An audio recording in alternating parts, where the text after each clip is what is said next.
northern Italy, you stand behind Paramount's VistaVision cameras as they record one of the titanic scenes from the greatest novel ever written, Leo Tolstoy's War and Peace.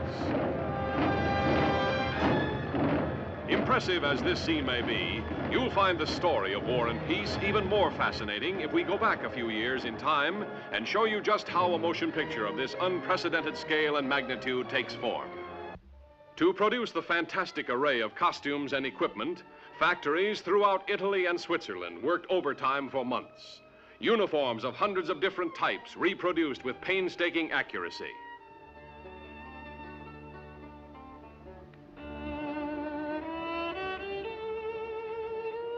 Shiny helmets,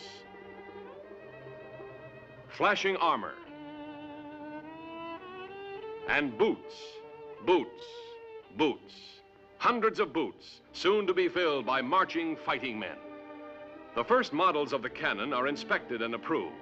Batteries to be built and moved to the many locations. The coach of Napoleon reconstructed for use in the winter sequence of the retreat from Moscow.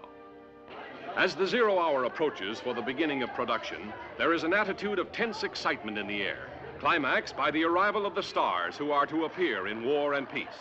Winsome Audrey Hepburn and her real-life husband, Mel Ferrer. With Henry Fonda, they had an impressive cast, which includes hundreds of speaking roles. Ever since her smashing success in Roman Holiday, Miss Hepburn has been a popular figure in the Italian capital. Meanwhile, the call to arms goes out to every corner of the land. The most unusual peacetime mobilization in all history. Cavalrymen, foot soldiers, artillery crews, enrolled, uniformed, mustered, poised for the battle scenes that take as much planning and field generalship as if this were war itself instead of a motion picture. Explosive experts mining the dangerous battleground. Orders given over the walkie-talkie network, controlling an area of many square miles. And then the attack, filmed by dozens of cameras from every angle.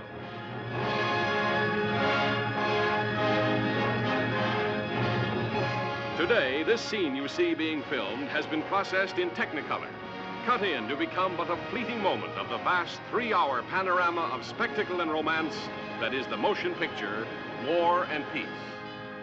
And now we'd like you to meet the famous director of War and Peace, Mr. King Vidor. You've just been given some idea of the preparations behind the filming of a motion picture like War and Peace. But remember that the most important preparation was done many years ago when Leo Tolstoy wrote this great novel.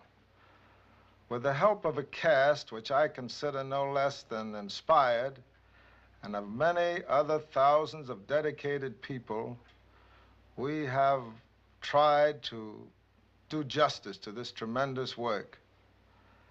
How well we've succeeded, we leave for you to judge when you see War and Peace. Thank you.